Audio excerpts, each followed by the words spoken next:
Welcome to our video lecture on Lewis structures, also known as Lewis dot structures or electron dot structures. If you don't have your periodic table nearby, now is a good time to pause the video and grab it. You're going to need it. Our objectives: we are going to review Lewis dot structures for atoms and ions. We're going to build some Lewis dot structures representing ionic compounds, and then we're going to build Lewis dot structures representing molecular compounds that are covalently bonded. First up, let's look at atoms and ions. We are going to draw some dots on the symbols from the periodic table equal to the number of valence electrons. Super easy. If I want to draw a Lewis dot structure for hydrogen, I'm going to draw a capital H because that is the symbol for hydrogen. I'm going to look at the periodic table. It is in column 1, 1A. That A tells us there's 1A, valence electron. Hydrogen gets 1 dot. Lithium also gets 1 dot because lithium is also in column 1A. Lithium with a +1 charge. This means that lithium had a valence electron, but it got stolen. When lithium loses that 1 valence electron, now we kind of say that it has none. I'm going to put it in these brackets, and I'm going to add a +1 charge to show that this is an ion, not an atom. Little goof here, I definitely missed my superscript. So this is supposed to be oxygen with a -2 charge, not whatever that is. So oxygen with a -2 charge. Oxygen had 6 valence electrons to start. This -2 charge means that we added 2 more electrons, which is a total of 8. So I'm going to go 1, 2, 3, 4, 5, 6, 7, 8. 8 dots around that electron. And then we are going to, because it's an ion, put it in those brackets with a -2 charge on the outside.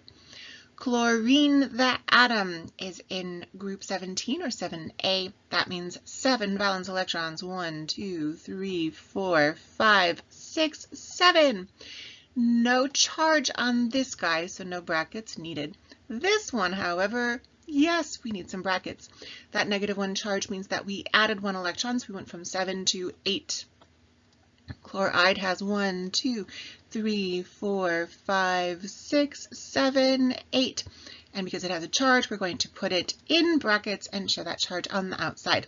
If you don't like the minus by itself, you could definitely make it a 1- because there's an invisible one there. Good, good. Now we're going to combine the idea of atoms and ions to show how ionic bonds are formed. So first step, sodium atom, that's an easy one. Sodium has 1 valence electron because it's an alkali metal. Chlorine, we just did this on the previous slide. Chlorine, the atom, has 1, 2, 3, 4, 5, 6, 7 valence electrons. What's going to happen when this ionic bond forms? This lovely valence electron on the sodium is going to be stolen by chlorine, and it's going to go right there on the chlorine, turning chlorine into chloride. That's going to result in the formation of some ions. Sodium will become a positively charged cation. Chlorine becomes chloride, and instead of having 1, 2, 3, 4, 5, 6, 7 valence electrons, it now has 8. And because it has a charge, it's in brackets. And these opposite charges on these ions are what make those ionic bonds, that electrostatic attraction between oppositely charged ions. Let's do some more practice. Calcium. Calcium is an alkaline earth metal. How many valence electrons does it have? 1, 2. Sulfur has 1, 2, 3, 4, 5, 6. What's going to happen is this. Calcium is going to give those 2 valence electrons away, resulting in a positively charged cation with a charge of +2. Sulfur is going to gain those 2 electrons, so sulfur turns into sulfide, now has 1, 2, 3, 4, 5, 6, 7, 8 electrons with a -2 charge. And we are delighted to see that those charges balance each other out and that electrostatic attraction between those oppositely charged ions. This guy, 2K, 2 potassiums. I'm going to drop potassium twice. Each one of my potassiums has 1 valence electron. Oxygen here has 1, 2, 3, 4, 5, 6 valence electrons. So the reason that we have 2 potassiums, so this potassium is going to give 1 valence electron away to oxygen Oxygen goes from 6 to 7, but oxygen needs 8 to be totally stable. And so we're going to take another electron away from another potassium and also give it to oxygen. Potassium only has 1 valence electron to give away. Oxygen needs 2, so we need those 2 potassiums to balance out the charge on the oxygen ion. We now are going to have potassium with a plus and potassium with a plus. Then we're going to have oxygen with 1, 2, 3, 4, 5, 6, 7, 8 valence electrons. It's now oxide.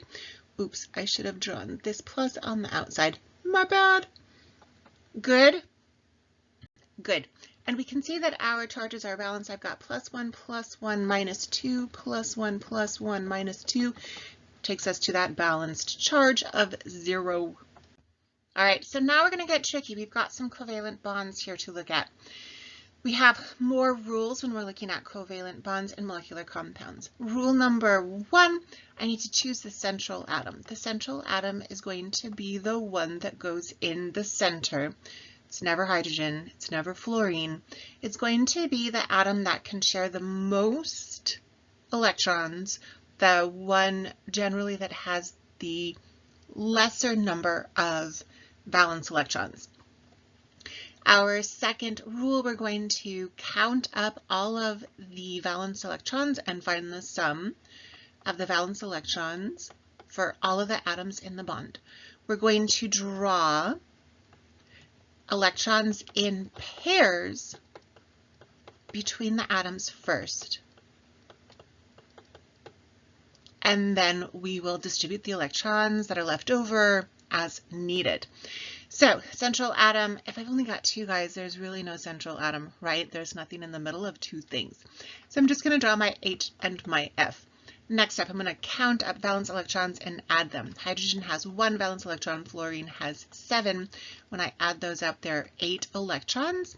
What's super cool about valence electrons, these are the guys that make the bonds. So I need to know my valence electrons so I know how many I have to make bonds in these molecules. We're going to start by drawing electrons in pairs between atoms first. So pairs means 2 electrons. We're going to start between the hydrogen.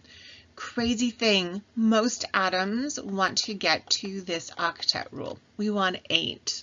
Hydrogen is an exception to that rule. Hydrogen is in energy level number 1, which only has 1 s orbital, which means that there is space for only 2 electrons. So already, my friends, hydrogen is stable with its 2 valence electrons.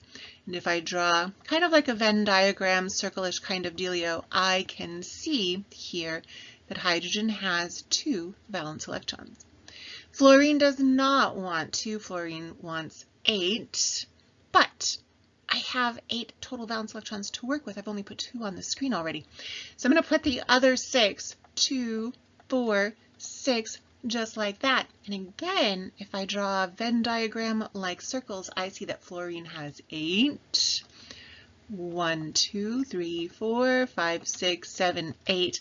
Hydrogen has 2, 1, 2, because these guys are the shared electrons in that covalent bond.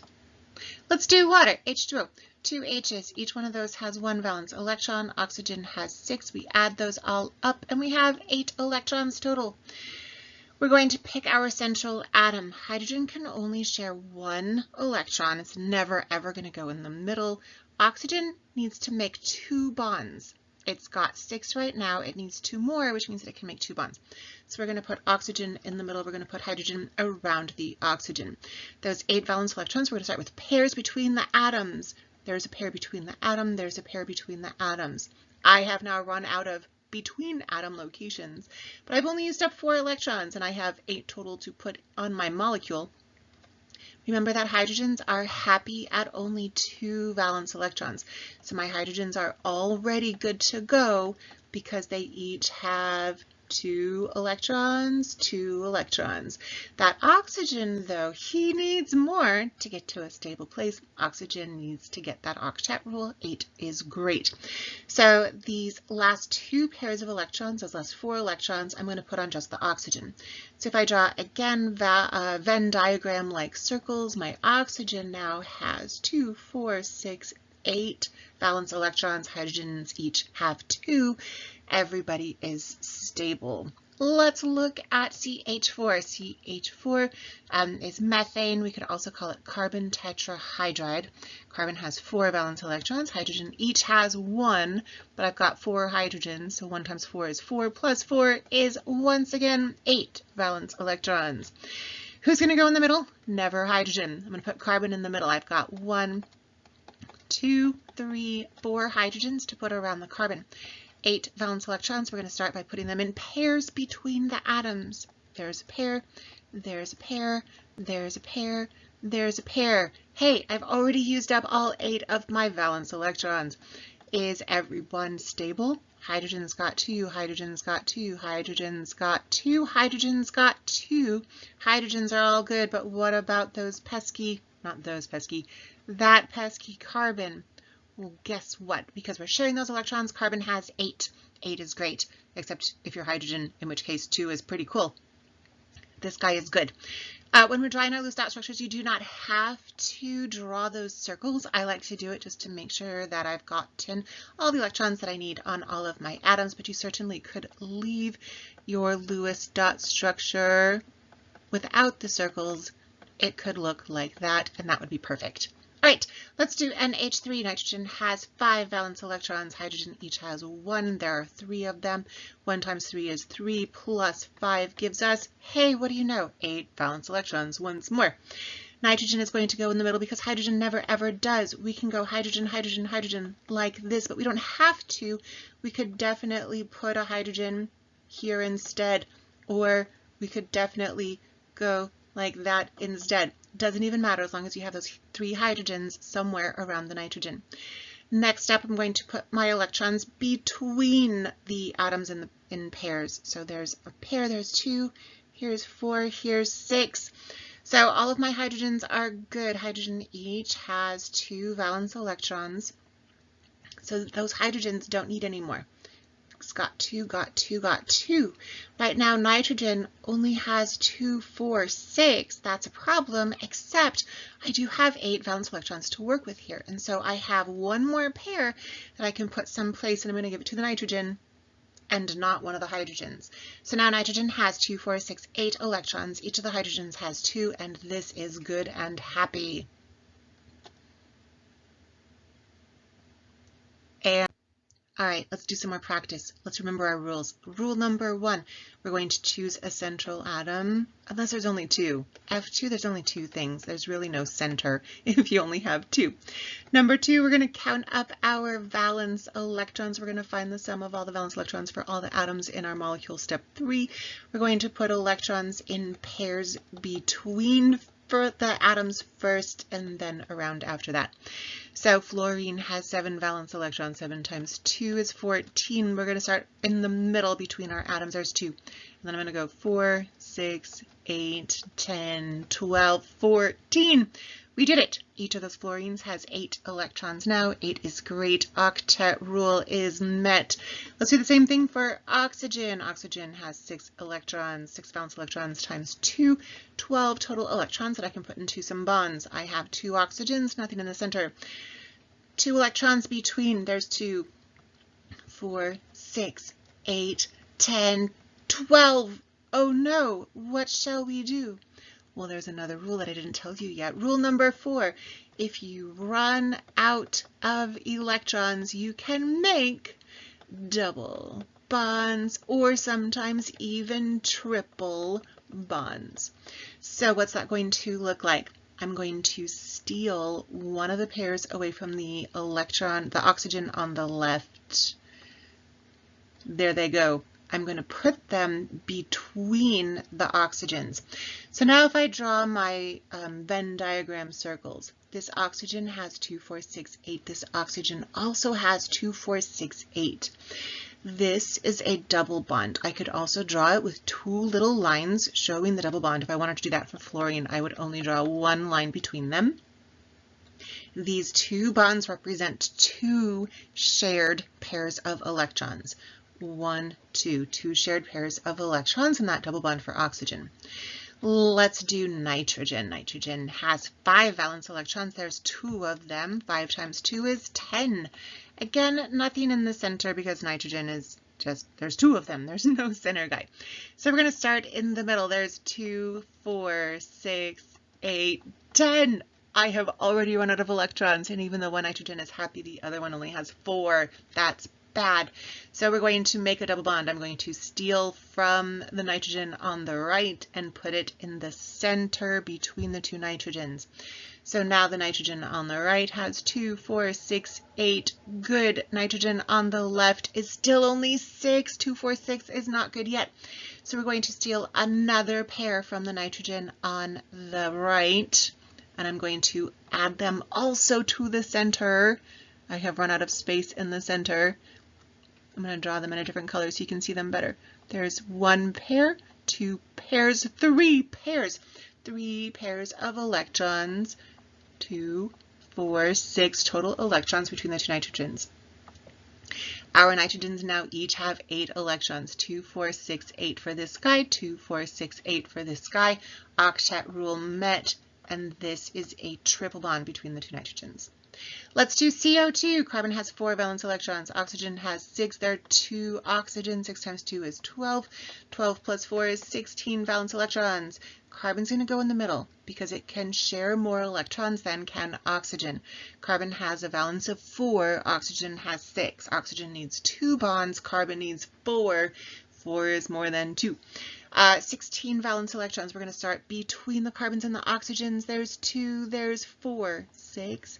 8, 10, 12, 14, 16. Oh no, I have run out of electrons. What are we going to do? We're going to make some double bonds. I'm going to steal away from the oxygen on the right. I'm going to give them to oxygen and carbon. This oxygen now has 2, 4, 6, 8. Carbon has 2, 4, 6, 8. Oxygen only has 6. Oh no! What are we going to do? We're going to steal from carbon, and we're going to give them to carbon oxygen. So now each of the atoms has 8. Carbon is sharing 2 pairs with one oxygen and 2 pairs with the other oxygen. Oxygen is sharing 2 pairs with the carbons. We could also draw this with those double lines between the carbons and the oxygens. Those are double bonds. Let's do this one, NO3 with a -1 charge. Nitrogen, 5 valence electrons. Oxygen has 6. There are 3 oxygens. 6 times 3 is 18. What are we going to do with this charge of -1? Charge of -1 means that this guy gained 1 more electron. We're going to have to add 1 more electron to the mix. So I've got 5 plus 18 plus 1. That's a total of 24 electrons. Nitrogen is going to be our central atom because it needs 3 bonds. Oxygen only needs 2. I'm going to put those oxygens around the nitrogen, and it doesn't matter. We could do it like this. We could have also done it like this. Doesn't even matter. Let's put our electrons between first. There's a 2. There's 4 and 6. 8, 10, 12, 14, 16, 18, 20, 22, 24. We are so close to everybody having 8 electrons, but we're not quite there yet because nitrogen only has 6. So what we're going to do is steal from one of the oxygens. It doesn't even matter which one. I'm going to take from the oxygen on the left, but you could steal from any one. Steal a pair from oxygen and give them to nitrogen and oxygen. So what we have is 1 double bond and 2 single bonds, but each of these atoms now has 8 electrons. There's 8, there's 8, there's 8, and nitrogen also has 2, 4, 6, 8. Good. All right, let's do one more, and then we're going to call this video lecture done. C2H4, C2H4. Carbons are going to go in the middle because hydrogen never, ever, ever goes in the middle. We're going to count up our valence electrons. Carbon has 4. 4 times 2 is 8. Hydrogen each has 1. 1 times 4 is 4. 8 plus 4 is 12 electrons. We're going to start by putting those electrons between carbons and hydrogens, between carbons and hydrogens. So right now I have 2, 4, 6, 8, 10. I need to put 12 electrons someplace. My hydrogens already each have 2. They're all done. My carbons right now only have 2, 4, 6, 8, or sorry, 2, 4, 6, 2, 4, 6, and we need to get that to 8. So what we're going to do is take that last pair of electrons, ones we didn't draw yet, pair number 12, we're going to put them between the two carbons. So we have a double bond between the carbons and then single bonds with each of the hydrogens, and that's going to get us to 12 valence electrons. We did it. And my friends, objectives accomplished. We reviewed Lewis dot structures for atoms and ions. It's just about those valence electrons. Dots equal to the number of valence electrons. We showed how we can represent ionic compounds with Lewis dot structures. Basically, we turn atoms into ions, and then they are electrostatically attracted to each other. Oppositely charged ions attract each other. And then we built those Lewis dot structures for molecular compounds that are covalently bonded. Those shared electrons are in pairs between the atoms. We followed those rules. Find your central atom, find the sum of all of your valence electrons, put those electrons in pairs between the atoms first, and if you run out, you can make double or even triple bonds. Good work. See you next time.